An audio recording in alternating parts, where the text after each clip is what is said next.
Brianna Noble's the witch next door here, and I'm going to share with you my experience with a Ouija board.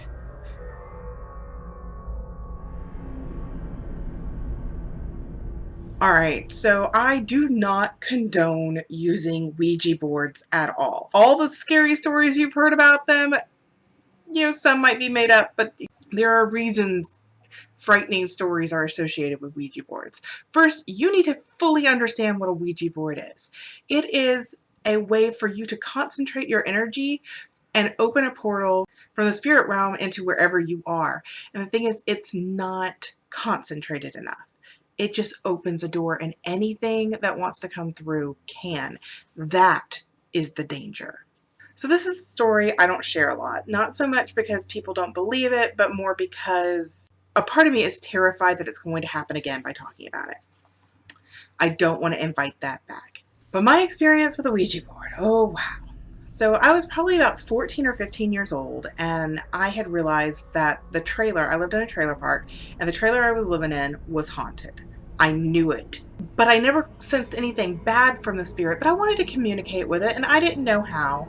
So I got a Ouija board. I don't honestly remember how I got the Ouija board, and honestly, that does freak me out just a little bit. I don't remember if I found it in a store, if I found it at a garage sale, which is probably the most likely thing. That was probably the only way I would get a Ouija board, or if somebody brought it to me. But since I give it away later, I don't think that's the case. I'm pretty sure I found this at a garage sale. But that's a problem in and of itself, because who knows what kind of energies came to this thing at whoever owned it before me. There's a reason that thing was in the garage sale. So a couple of friends of mine, we all go to my house and we are trying to contact this spirit, and we do find out it's a little boy named Johnny. Johnny is fine. He's a sweetheart. Adore Johnny. Something came in after him. Creepiness followed. It's hard to describe. It was just this sense of fear just crawls down your spine, and you just know something's there.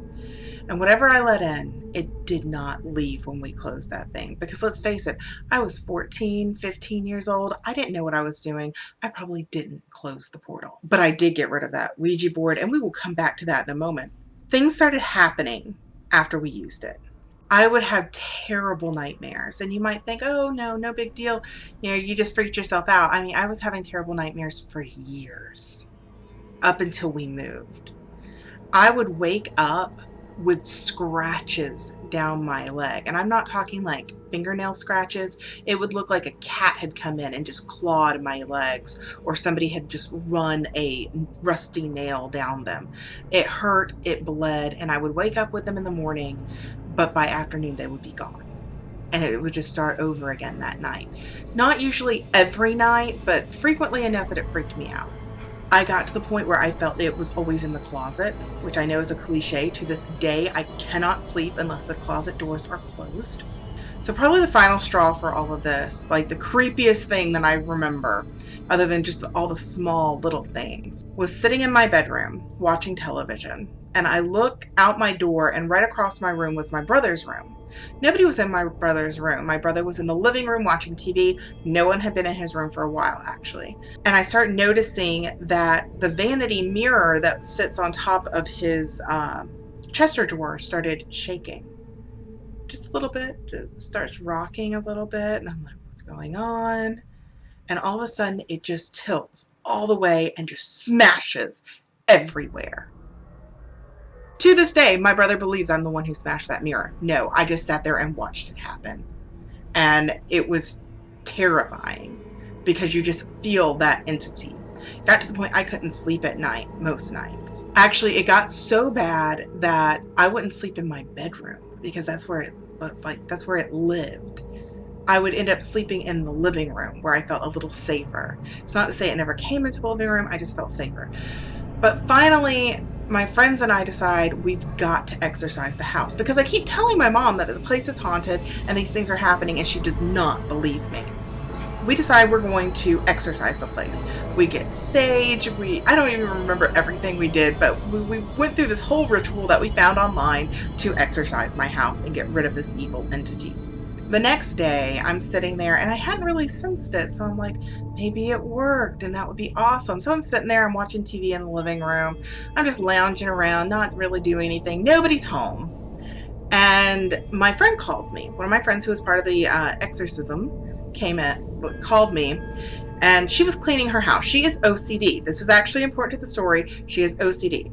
So I'm just talking to her on the phone while she's cleaning, and she's kind of telling me what she's doing because we're teenagers, we're just chatting with each other. It was nothing important, but she asked finally, how are things on your end? Have you sensed anything else? And I'm like, no, I think it might have worked. I think he's gone.